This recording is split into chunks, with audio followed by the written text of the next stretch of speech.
Friends, నా ఆహ్వానాన్ని మన్నించి ఇక్కడికి వచ్చిన మీ అందరికీ ముందుగా నా హృదయపూర్వక కృతజ్ఞతలు తెలియజేసుకుంటున్నాను. మనలో మన కృతజ్ఞతలు ఏమిటి రఘుపతి గారు?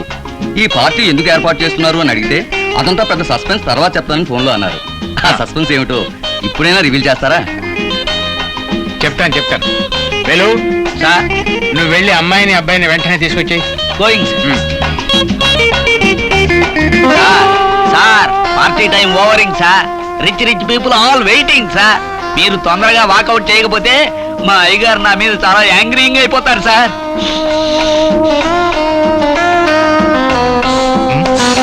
అసలు ఈ పార్టీ నాతో చెప్పకుండా ఎందుకు ఏర్పాటు చేశారా మిస్టర్ పీకే వేలు? ఎందుకంటే సార్, అయినో సార్, చెప్పు. అది నాకు నా టెల్లింగ్ సార్. అయ్యగారు వెయిటింగ్ సార్, మీరు వెళ్ళండి ప్లీజ్.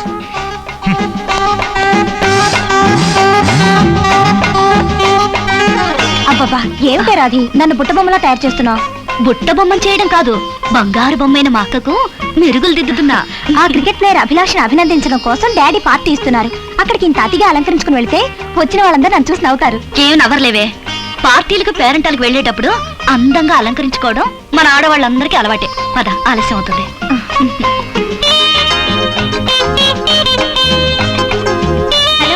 హలో. నమస్తే అండి. ఇతనే మిస్టర్ అభిలాష్, నా చిన్ననాటి మిత్రుడు రాంప్రసాద్ గారి అబ్బాయి.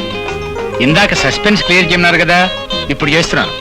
ఏమిటంటే మా అమ్మాయి రంజితను అభిలాష్కి వివాహం చేయడానికి నిశ్చయించాను.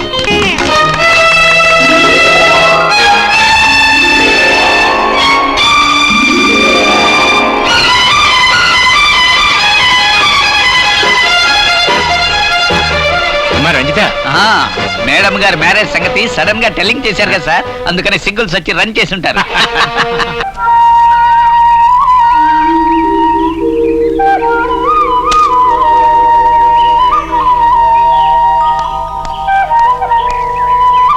రాధి, ఆగు రాధి. నేను నీ కోసం ఎంతో ఆత్రంగా వెతుకుంటూ ఇక్కడికి వస్తే ఇలా వెళ్ళిపోవడంలో నీ ఉద్దేశం? రాధి ఆగు.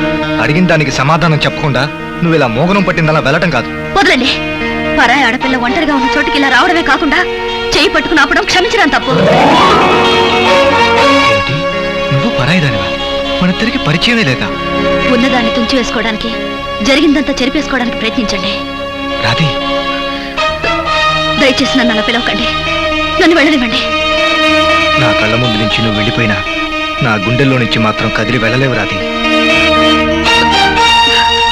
ఆడదంటే అపోహల నిఘంటు అని, అసహనానికి మారుపేరని నాకు ఇప్పుడే తెలిసింది. అసలు నేను ఇక్కడికి ఎందుకు వచ్చానో, ఏ పరిస్థితుల్లో వచ్చానో? సమర్థింపులు, సంజాయిషులు నాకు అక్కర్లేదు. కానీ సందేహాలు తెచ్చుకోవడం అవసరం. లేకపోతే అవి సూదుల్లా జీవితం అంతా గుండెల్ని గుచ్చుతూనే ఉంటాయి, క్షణమైన మనశ్శాంతి లేకుండా చేస్తాయి. నగ్న సత్యాలు నమ్మటమే తప్ప సందేహాలతో బాధపడే మనస్తత్వం కాదు నాది.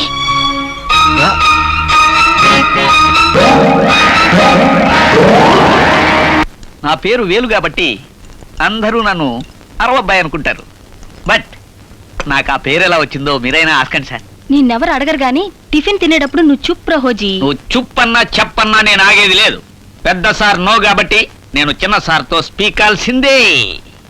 You see, once upon a time నా చిన్నప్పుడు బాయ్స్ పిల్లలందరం కలిసి కాలువగట్టుకి పిక్నిక్ వెళ్ళాను సార్.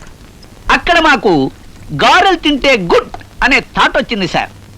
అప్పుడు ఎవరెవరు ఏమేం బ్రింగింగు అని అందరం అడుక్కున్నాను సార్. ఒకడు మినపప్పు బ్రింగింగ్ అన్నాడు, ఇంకోడు నూనె బ్రింగింగ్ అన్నాడు, ఇంకోడు పొయ్యి బ్రింగింగ్ అన్నాడు, ఇంకోడు కట్టెలు బ్రింగింగ్ అన్నాడు. చివరాఖరణ నన్నేమిటి బ్రింగింగు అన్నారు. గారెలు చేసేటప్పుడు మధ్యలో కన్నం పెట్టడానికి వేలు కావాలి కదా, అది నేను బ్రింగింగు అన్నాను. అదిగో అప్పటి నుంచి వేలన్నది నా పర్మనెంట్ పేరు చేసేశారు సార్.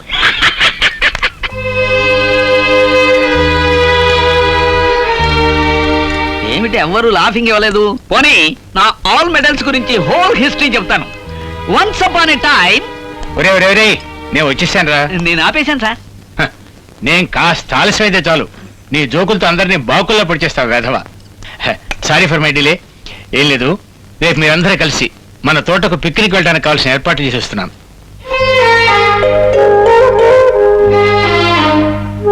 ఇప్పుడు పిక్నిక్ లేవు ఎందుకులేండి?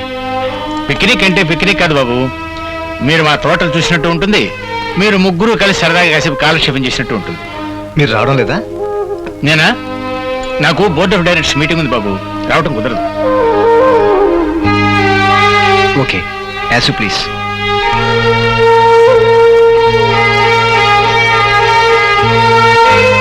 అబ్బాయి మొహమాట పడుతున్నట్టున్నాడు, నీ ఉద్దేశం ఏంటమ్మా? ఆ, మీ ప్రపోజల్ చాలా బాగుంది డాడీ, అలాగే వెళ్తాం. నేను ఈ రాత్రికి మా ఊరు బయలుదేరతాను బాబాయ్. నువ్వు వెళ్తేరమ్మా? అది కాదు బాబాయ్, ఆ. నేను ఉద్యోగంలో కొత్తగా జాయిన్ అయ్యాను కదా, లీవ్ లీవ్ గురించి నువ్వేం భయపడకు. మీ ఆఫీసర్ ఎవరో చెప్పు, నాన్నగారి చేత ఫోన్ చేయించి లీవ్ ఎక్స్టెండ్ చేయిస్తాను. ఆ. మన ముగ్గురం కలిసే వెళుతున్నాం, నువ్వేం మాట్లాడుకో. Hello Ramprasad speaking. నేనేరా రఘుపతిని మాట్లాడుతున్నాను. ఏమిట్రా, ఏమిటి విశేషం?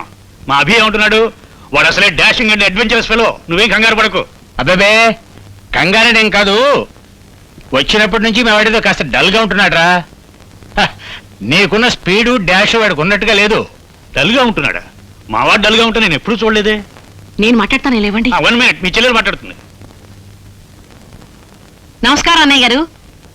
మా అభిలాష్ పరిచయం లేని వాళ్ళ దగ్గర కాస్త బిడియంగానే ఉంటాడు. Please don't mistake him.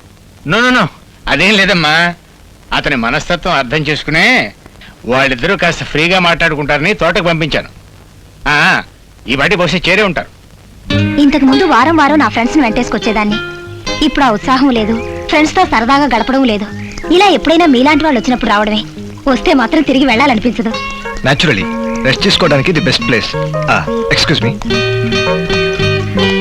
అదేంటే రాధి, మేమిద్దరం నీకేదో శత్రువుల్లో మాట్లాడకుండా కూర్చున్నా? మూడీగా ఉండడానికి కాదు ఇక్కడికి వచ్చింది, హ్యాపీగా గడపడానికి.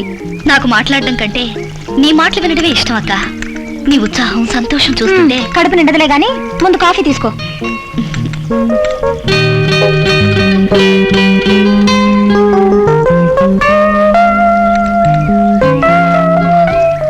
టాబ్లెట్స్ దేనికి? ఒంట్లో బాలేదా? బాగానే ఉంది, పొద్దున్న లేచేసరికి ఒళ్ళంతా భారంగా ఉంది. ఆ సంగతి ముందే చెప్తే ఈ ప్రోగ్రాం క్యాన్సిల్ చేసుకునేవాళ్ళంగా.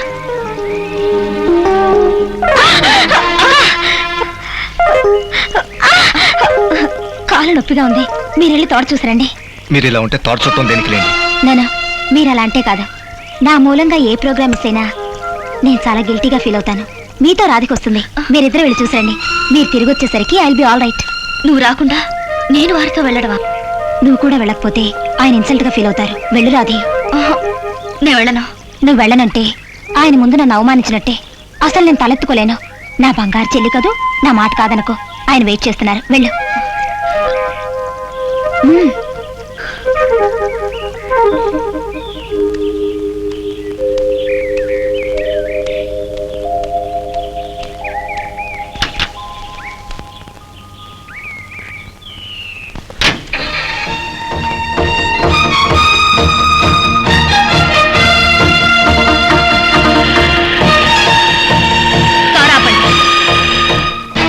ఎందుకు?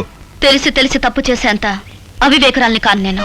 అంటే మీతో కలిసి ఇంత దూరం రావడమే పొరపాటు. లేదు, ఇప్పటికే నాతో కలిసి 7 అడుగులు నడిచావు, కాదనగలవా? అవి నా తప్పటడుగులు. అందుకనే తెలియకుండా మీకు మా అక్కకు మధ్య వచ్చి పడ్డాను. ఇప్పుడు మీ ఇద్దరి మధ్య నుంచి తప్పుకోదలుచుకున్నాను. నువ్వు తప్పుకున్నంత మాత్రాన మేమిద్దరం దగ్గరవుతాం అనుకోవడం నీ భ్రమ. కాదు, మా అక్క మనసును అర్థం చేసుకుంటే మీరు అలా అన్నారు. ఆమెకి మీరంటే ఎంత అభిమానమో. అభిమానం వేరు, అనురాగం వేరు. మా అక్కది ఒట్టి అభిమానమే కాదు, మిమ్మల్ని ఆమె ఎంతగానో ఆరాధిస్తోంది. ఏ ఆడదైనా తను ఆరాధించేవాని మీద మరో ఆడదాన్ని నీడ కూడా పన్నేదు. మరి ఆమె నిన్ను నాతో పంపిందంటే అది మా అక్కకు నా మీదున్న విశ్వాసం. నేను ఆమె విశ్వాసాన్ని మలినపరచలేను, ఆమెకు ద్రోహం చేయలేను. ఇది ద్రోహం చేయటం కాదు, నీ ప్రేమను త్యాగం చేస్తున్నావనుకుంటూ ఆత్మవంచన చేసుకోవడం. ఒకవేళ నాది ఆత్మవంచన అయినా బాధపడను, కానీ మా అక్క ఆరాధనను తిరస్కరించి ఆమె మనసు గాయపరచకండి ప్లీజ్. నన్ను మీ అక్కలాగా ఆరాధించే ఆడపిల్లలు ఎంతో మంది ఉన్నారు. నన్ను వాళ్ళందరితో కలిసి జీవితం గడపమంటావా? ఏ మాట్లాడమే, సమాధానం చెప్పడానికి సభ్యత అడ్డు వచ్చిందా? సంస్కారం పెదవులను కుట్టేసిందా? జీవితం అంటే దాగుడు మూతలు కాదు రాధిక. నన్ను మీ అక్కైన కలపాలన్న ఆరాటంతో ఎందుకింత సతమతం అవుతున్నావు? నీ ఆంతర్యాన్ని విప్పి చెప్పకుండా, నా ఆంతర్యాన్ని తెలుసుకోకుండా నీ మౌనంతో నన్ను ఎందుకు ఇలా చిత్రవద చేస్తున్నావు? నీతో నా ముంతర జీవితాన్ని బంగార పూలతోట చేసుకోవాలన్న అంబిషన్ని ఎందుకు ధ్వంసం చేస్తున్నావు? మన నిండు మనసుల్ని ఎవరి కోసం, దేనికోసం బలిదానం చేయడానికి సిద్ధపడ్డావు? చెప్పు రాధిక, నా కళ్ళల్లో సూటిగా చూస్తూ నిజం చెప్పు ప్లీజ్. Please Radhi, please.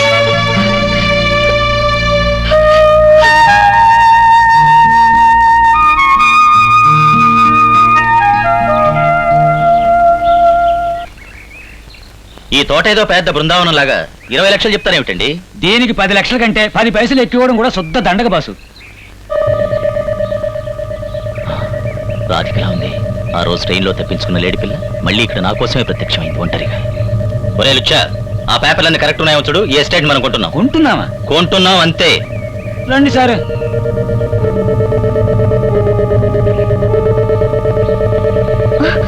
నువ్వా? ఆ రోజు ట్రైన్లో తప్పించుకున్నాం. ఈ రోజు ఎక్కడికి పోతావు డార్లింగ్? మరి అదిగో తప్ప. నాకు తలదించుకుపోయే లేడీ పిల్లల కంటే తలబిరుచున్న ఆడపిల్లలంటేనే చాలా ఇష్టం. కమాన్.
ఏమండి, రక్తం వస్తుంది.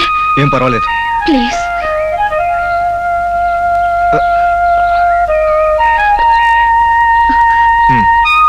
పద వెళ్దాం.